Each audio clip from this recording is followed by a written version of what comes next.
Bismillahirrahmanirrahim. Assalamualaikum warahmatullahi wabarakatuh. Bagaimana kabarnya semuanya? Sehat-sehat semuanya ya?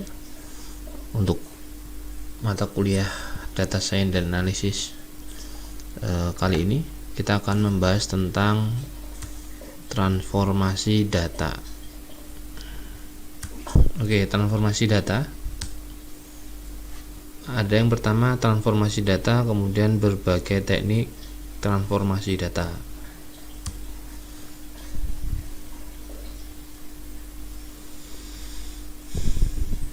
Selanjutnya adalah transformasi data.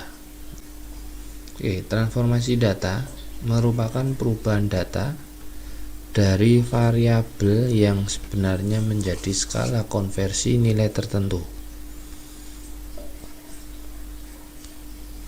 Transformasi data dapat dilakukan untuk data numerik, atau bisa transformasi data adalah upaya yang dilakukan dengan tujuan utama untuk mengubah skala pengukuran data asli menjadi bentuk lain sehingga data dapat memenuhi asumsi yang mendasari analisis ragam. Bentuk transformasi paling umum. Menurut Tuge 1977 dalam judul buku Exploratory Data Analysis memberikan penjelasan mengenai fungsi transformasi yang paling umum digunakan tergantung banyaknya satuan angka pada data yang disebut dengan the ladder of transformation. Contohnya adalah semakin ke kiri maka transformasi yang digunakan untuk angka yang banyak satuan angkanya, dan semakin ke kanan maka transformasi yang digunakan untuk angka yang sedikit satuan angkanya atau desimal.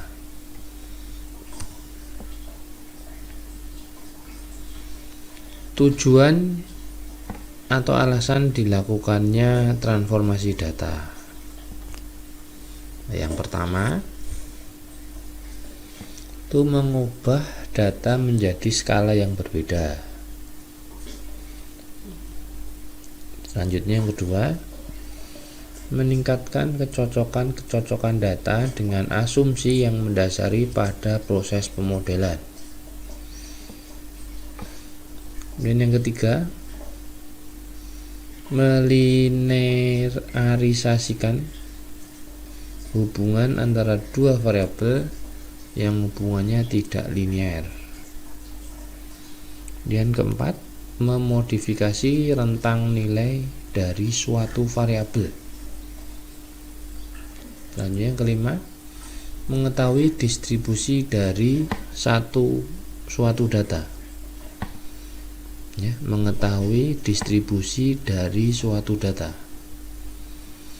Kemudian yang keenam, memudahkan interpretabilitas.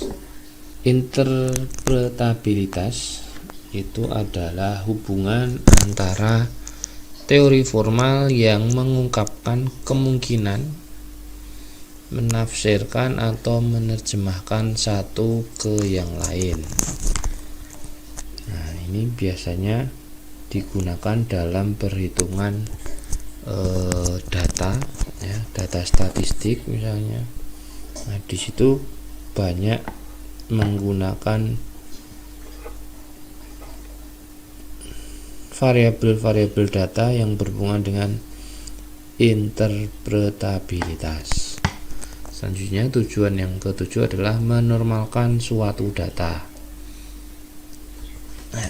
Oke, selanjutnya konteks variabel transformasi data dibagi menjadi dua, yaitu representasi fitur dan yang kedua rekayasa fitur. Nah, terdapat beberapa teknik transformasi data yang digunakan sesuai kebutuhan dan ketersediaan atau jenis data, baik numerik maupun kategorik.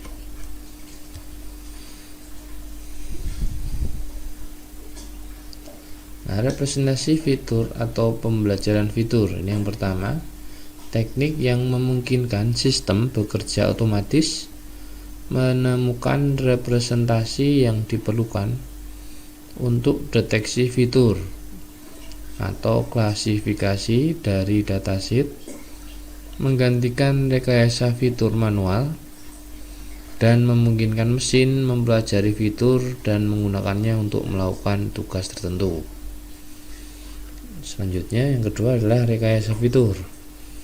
Itu proses mengubah data mentah menjadi fitur yang mewakili masalah mendasar ke model prediktif dan menghasilkan akurasi model yang lebih baik pada data yang tidak terlihat.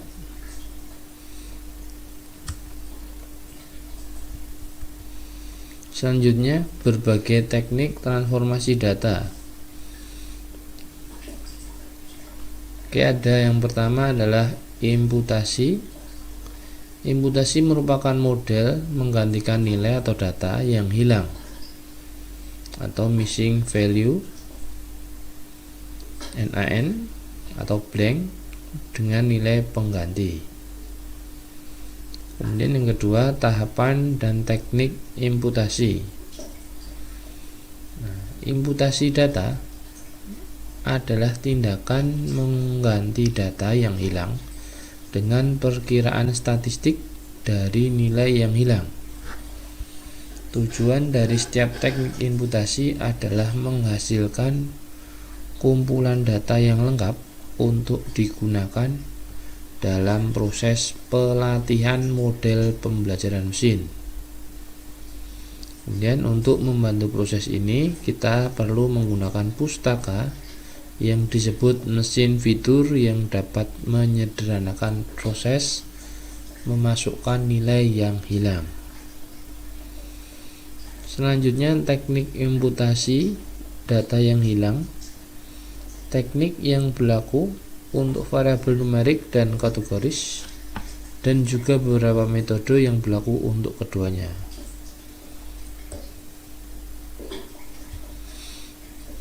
Selanjutnya ada tahapan dan teknik imputasi. Nah, jika tipe data variabel numerik, ada imputasi min atau median. Kemudian yang kedua, imputasi nilai suka-suka atau arbitrary.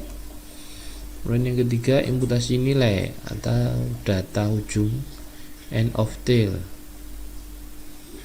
Kemudian jika tipe data variabel kategorik, itu ada imputasi kategori yang sering muncul. Kemudian imputasi tambah kategori yang hilang.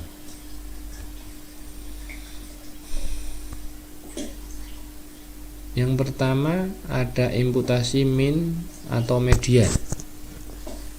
Nah, imputasi ini bekerja dengan menghitung rata-rata atau median dari nilai yang tidak hilang dalam kolom dan kemudian mengganti nilai yang hilang dalam setiap kolom secara terpisah dan independen dari yang lain. Ini hanya dapat digunakan dengan data numerik. Berikut adalah kelebihan dan kekurangan jika mengimplementasi imputasi min atau median. Nah, kelebihannya yang pertama, mudah dan cepat. Kemudian yang kedua, bekerja efektif untuk datasheet numerik berukuran kecil. Kemudian yang ketiga, cocok untuk variabel numerik. Yang keempat, cocok untuk data missing completely at random atau MCAR. Kemudian selanjutnya yang kelima, dapat digunakan dalam produksi. Contohnya adalah dalam model deployment. Selanjutnya kekurangan imputasi min atau median. Yang pertama, tidak memperhitungkan korelasi antar fitur berfungsi. Kemudian kedua, kurang akurat. Yang ketiga, tidak menghitung probabilitas ketidakpastian. Kemudian yang keempat, tidak cocok untuk kurang dari lebih dari 5% missing data. Kemudian yang kelima, mean history, variasi dan distribusi variabel asal atau original serta konvarian variabel sisa data. Ini adalah imputasi mean atau median. Selanjutnya ada imputasi nilai suka-suka atau arbitrary. Imputasi nilai arbitrary terdiri dari mengganti semua kemunculan nilai yang hilang atau NA dalam variabel dengan nilai arbitrary. Nilai arbitrary harus berbeda dengan mean atau median dan tidak berada dalam nilai normal variabel. Nah, kelebihannya, asumsi data tidak missing at random, mudah dan cepat diterapkan untuk melengkapi datasheet. Kekurangannya, mendistorsi variansi dan distribusi variabel asal atau original serta konvarian variabel sisa data. Kemudian membentuk outlier atau jika nilai arbitrary berada di akhir distribusi. Semakin besar NA atau nilai yang hilang, maka semakin besar distorsi. Kemudian kekurangan yang keempat, hindari memilih nilai arbitrary yang mendekati nilai mean atau median. Selanjutnya imputasi end of tail. Imputasi end of tail hampir mirip dengan imputasi nilai arbitrary, tetapi secara otomatis memilih nilai arbitrary di akhir distribusi variabel. Nah, berikut adalah kelebihan dan kekurangannya. Nah, kelebihannya adalah mirip dengan imputasi suka-suka atau arbitrary, cocok untuk variabel numerik. Kemudian kekurangannya, dalam memilih nilai arbitrary, jika variabel berdistribusi normal, maka nilai arbitrary sama dengan min tambah 3 kali std deviasi. Kemudian jika variabel skew, maka gunakan aturan IQR proximity atau IQR sama dengan 75 TH kuantil dikurangi 25 TH kuantil upper limit,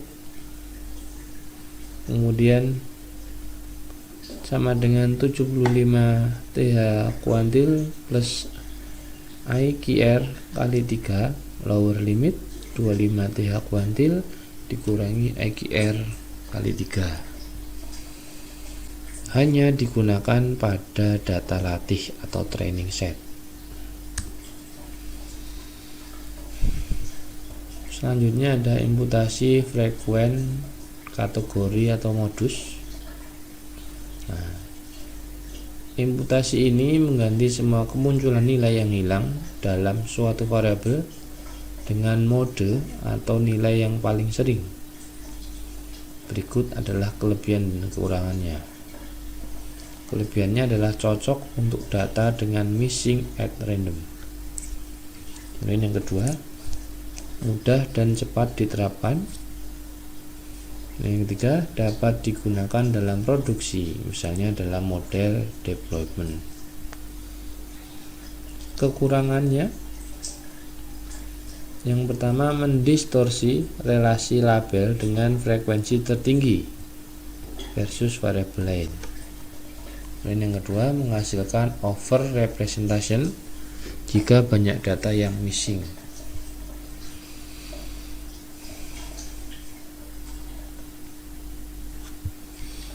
Selanjutnya, imputasi random sample. Yang kelima adalah imputasi random sample. terdiri dari mengambil pengamatan acak dari kumpulan pengamatan variabel yang tersedia dan menggunakan nilai-nilai yang dipilih secara acak untuk mengisi yang hilang. Berikut adalah kelebihan dan kekurangannya. Nah, kelebihannya cocok untuk data missing at random. Kemudian ganti missing value dengan nilai lain dalam distribusi yang sama dari variabel asli. Kemudian mudah dan cepat, dan yang keempat adalah mempertahankan varian dari variabel. Selanjutnya kekurangannya adalah randomness, membutuhkan memori besar untuk deployment karena perlu untuk menyimpan data latih yang asli untuk ekstraksi nilai.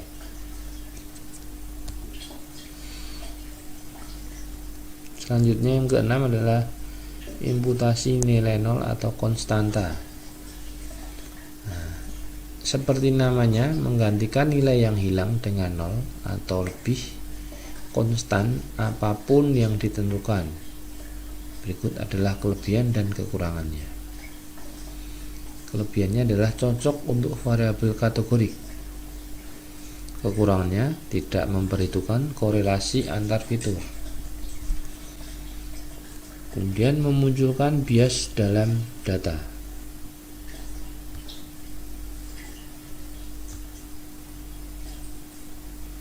Selanjutnya adalah imputasi dengan KNN. K-nearest-neighbor adalah algoritma yang digunakan untuk klasifikasi sederhana. Nah, algoritma ini menggunakan kesamaan fitur untuk memprediksi nilai dari setiap titik data baru. Ini berarti bahwa titik baru diberi nilai berdasarkan seberapa mirip titik tersebut dalam set pelatihan. Ini bisa sangat berguna dalam membuat prediksi tentang nilai-nilai yang hilang dengan menemukan tetangga terdekat K dengan pengamatan dengan data yang hilang dan kemudian memasukkannya berdasarkan nilai-nilai yang tidak hilang di lingkungan tersebut. Nah, berikut adalah kelebihan dan kekurangannya.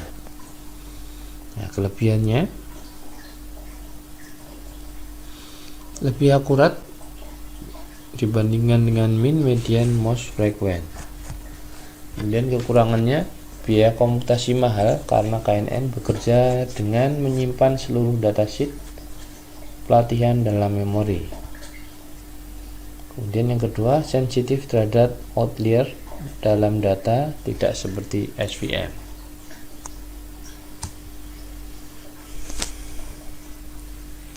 Selanjutnya yang ke-8 ada imputasi regresi deterministik. Imputasi regresi deterministik menggantikan nilai yang hilang dengan prediksi yang cepat dari model regresi. Variasi acak, yaitu istilah kesalahan di sekitar kemiripan regresi, tidak dipertimbangkan. Oleh karena itu, nilai yang diperhitungkan seringkali terlalu cepat dan mengarah pada perkiraan yang terlalu tinggi dari korelasi antara X dan Y. Kemudian yang ke-9, imputasi regresi stokastik. Imputasi regresi stokastik dikembangkan untuk memecahkan masalah imputasi regresi deterministik ini. Imputasi regresi stokastik menambahkan istilah kesalahan acak ke nilai prediksi dan oleh karena itu mampu mereproduksi korelasi X dan Y dengan tepat.